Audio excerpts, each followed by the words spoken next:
नमस्कार, मैं हूं आपके साथ अंकिता पाल। ब्रीडिंग की शुरुआत करते हैं। राष्ट्रपति द्रौपदी मुर्मू ग्रीष्मकालीन शिमला प्रवास के बाद आज वे वापस दिल्ली लौट आई हैं। राष्ट्रपति द्रौपदी मुर्मू ने मंगलवार शाम शिमला के मॉल रोड और रिज मैदान का भ्रमण किया। राज्यपाल शिव प्रताप शुक्ल ने राष्ट्रपति का स्वागत भी किया है। राष्ट्रपति के साथ तस्वीर लेने के लिए लोग उत्साहित नजर आए। उन्होंने लोगों का अभिनंदन स्वीकार कर बातचीत की, बच्चों को दुलार किया।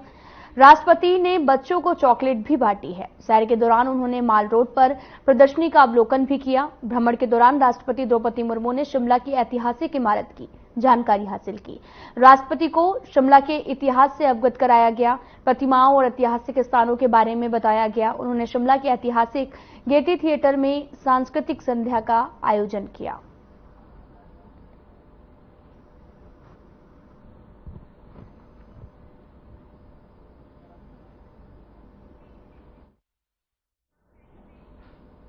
हिमाचल प्रदेश के 5 दिवसीय प्रवास के उपरांत आज राष्ट्रपति द्रौपदी मुर्मू को मशुबरा स्थित कल्याणी हेलीपैड में गरिमापूर्ण विदाई दी गई। इस अवसर पर राज्यपाल शिव प्रताप शुक्ल और सीएम सुखविंदर सिंह सुक्खू भी उपस्थित रहे।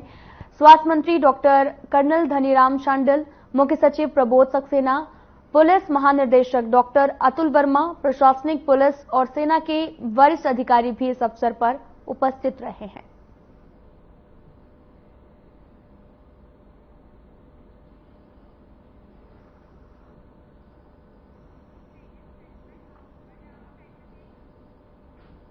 नाहन की विधानसभा क्षेत्र के सतीवाला में बीजेपी का पन्ना प्रमुख सम्मेलन आयोजित हुआ, जिसमें राजस्थान की उप मुख्यमंत्री राजकुमारी दिया विशेष रूप से मौजूद रही।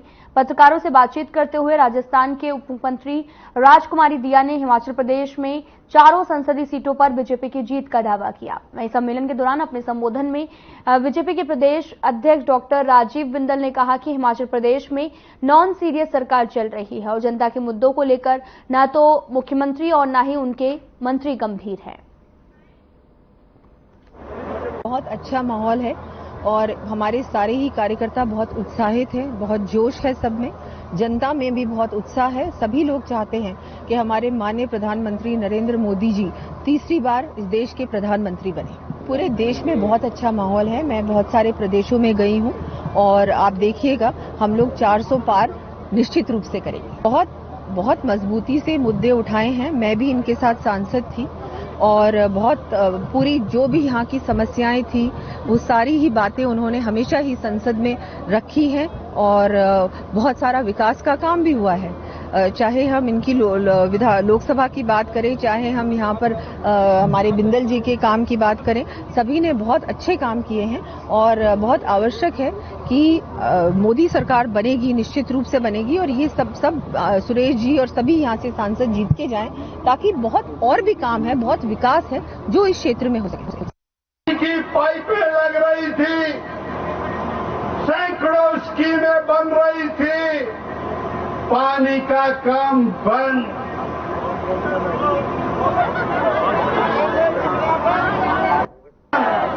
अनेक सारे स्कूल बंद, वेटनरी डिस्पेंसरियां बंद और 265 करोड़ रुपए का अस्पताल नाहन में बन रहा था, वो भी। अगर हिम्मत है, आज मैं इस मंच से चुनौती दे रहा हूं, मुख्यमंत्री जी आए और आकर के बताए उन्होंने नाहन विधानसभा क्षेत्र में 1 पैसे का भी काम किया होगा, हम भी उनके पीछे चलेंगे। अगर उन्होंने काम नहीं किया तो उनको सरेंडर करना पड़े। आपके सामने कह रहा हूं, ये सरकार कॉमेडी की सरकार बन गई है। मुख्यमंत्री कहीं भी जाते हैं, वहां कोई ना कोई कॉमेडी करके आते हैं।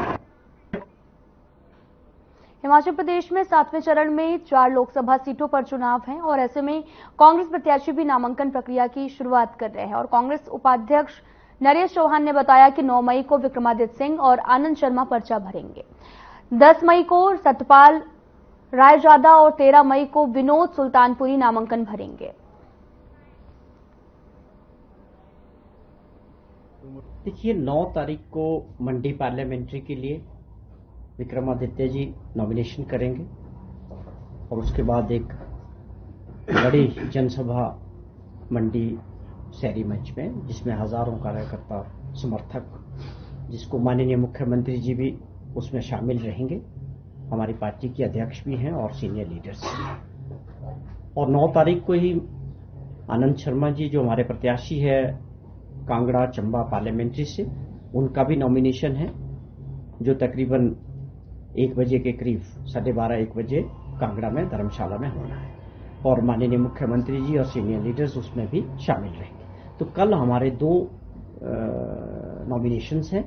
उसके बाद 10 तारीख को जो है हमीरपुर पार्लियामेंट्री से जो हमारे प्रत्याशी हैं सतपाल रायजादा और शिमला पार्लियामेंट्री के जो कैंडिडेट हैं विनोद सुल्तानपुरी जी, वो शिमला में 13 तारीख को जो है अपना नामांकन भरेंगे समर्थकों के साथ, नेताओं के साथ। ये तो चुनाव की जो बात आपने कही, चुनाव जोरों से प्रचार आगे बढ़ रहा है। मुख्यमंत्री जी खुद दौरा कर रहे हैं, दिन में 2 से 3 मीटिंग्स कर रहे हैं और इन मीटिंगों में जो जन समर्थन लोगों का मिल रहा है। शिमला में अखिल भारतीय महिला कांग्रेस की महासचिव और हिमाचल प्रभारी नीतू सोइन और प्रदेश महिला कांग्रेस अध्यक्ष जैनब चंदेल ने संयुक्त पत्रकार वार्ता आयोजित की।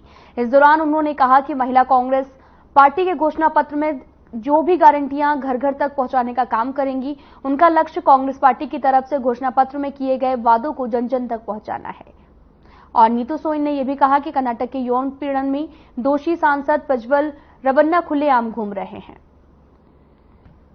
प्रदेश में इनको देख रेख कर रही हैं। जो केस थे वो बहुत बढ़ गए हैं, लेकिन भारतीय जनता पार्टी का कोई भी बड़ा नेता, अगर हम गिनाने लगे, इतने सारे महिलाओं के साथ बलात्कार, हत्या, यौन उत्पीड़न के मामले हुए हैं, लेकिन भारतीय जनता पार्टी का कोई भी नेता उनके पक्ष में तो क्या खड़े होंगे, महिलाओं के लिए, महिलाओं के पक्ष में क्या खड़े होंगे, वो एक शब्द भी उन्होंने नहीं कहा।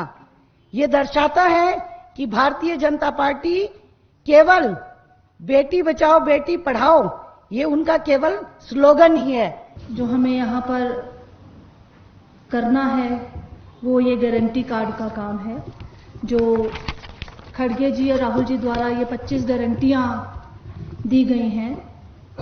इसमें जो नारी न्याय के तहत 5 गारंटी हमारी, और उसमें सबसे इम्पोर्टेंट महालक्ष्मी योजना, जिसमें हर एक गरीब परिवार की एक महिला को 1 लाख रुपया सालाना, यानी लगभग 8500 रुपये हर महीने दिए जाएंगे। ये फॉर्म और ये जो हमारे गारंटी कार्ड्स हैं, ये घर घर तक पहुंचाने का काम पूरे देश में अलका जी के नेतृत्व में महिला कांग्रेस कर रही है। और उसी को लेकर मैं आज हिमाचल में हम लोगों ने मीटिंग बुलाई, पदाधिकारी आए। सोलन में जिला निर्वाचन अधिकारी और उपायुक्त मनमोहन शर्मा की अध्यक्षता में लोकसभा निर्वाचन 2024 के दृष्टिगत जिला में नियुक्त सभी नोडल अधिकारियों के साथ एक बैठक का आयोजन किया गया। और वहीं मनमोहन शर्मा ने यह भी कहा कि लोकसभा निर्वाचन के 7वें चरण के लिए आज अधिसूचना जारी की गई। इसके साथ ही जिला में निर्वाचन प्रक्रिया मुख्य चरण में प्रवेश कर गई। उन्होंने स्वतंत्र, निष्पक्ष, पारदर्शी और शांतिपूर्ण ढंग से निर्वाचन संपन्न करवाने के लिए भारत निर्वाचन आयोग के दिशा निर्देशों की 100% अनुपालना सुनिश्चित करने का आग्रह किया।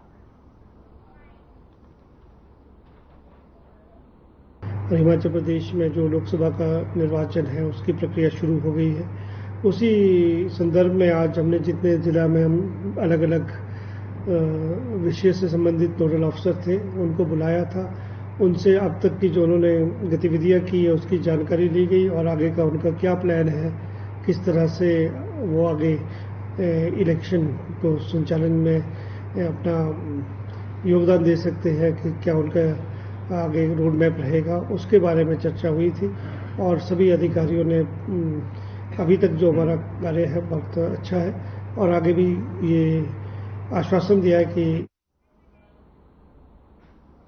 हिमाचल प्रदेश में 3 निर्दलीय विधायकों का इस्तीफा अभी तक स्वीकार नहीं हुआ।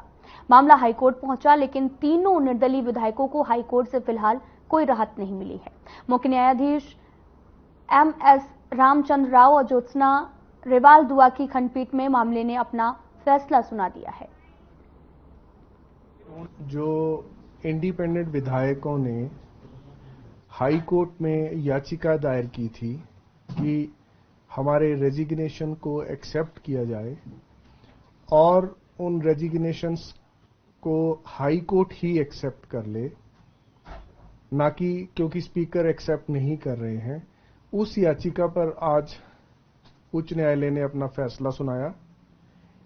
न्यायालय एक प्रश्न की जो याचिकाकर्ताओं की न्यायालय से गुहार थी, प्रेयर थी कि हमारे रेजिग्नेशन उच्च न्यायालय ही स्वीकार कर ले, क्या हाई कोर्ट माननीय स्पीकर को ये निर्देश दे सकता है कि वो रेजिग्नेशन को कब स्वीकार करें, कितनी जल्दी स्वीकार करें और कैसे स्वीकार करें। तो जो माननीय मुख्य न्यायाधीश का व्यू है, उन्होंने अपने फैसले में जो न्यायालय में सुनाया है, क्योंकि फैसला धर्मशाला के अंतर्राष्ट्रीय क्रिकेट स्टेडियम में 9 मई को पंजाब किंग्स के साथ होने वाले मुकाबले को लेकर रॉयल चैलेंजर बेंगलुरु टीम ने खूब प्रैक्टिस की है। रॉयल चैलेंजर बेंगलुरु की टीम को कड़ी सुरक्षा व्यवस्था के साथ धर्मशाला के अंतर्राष्ट्रीय क्रिकेट स्टेडियम में पहुंचाया गया।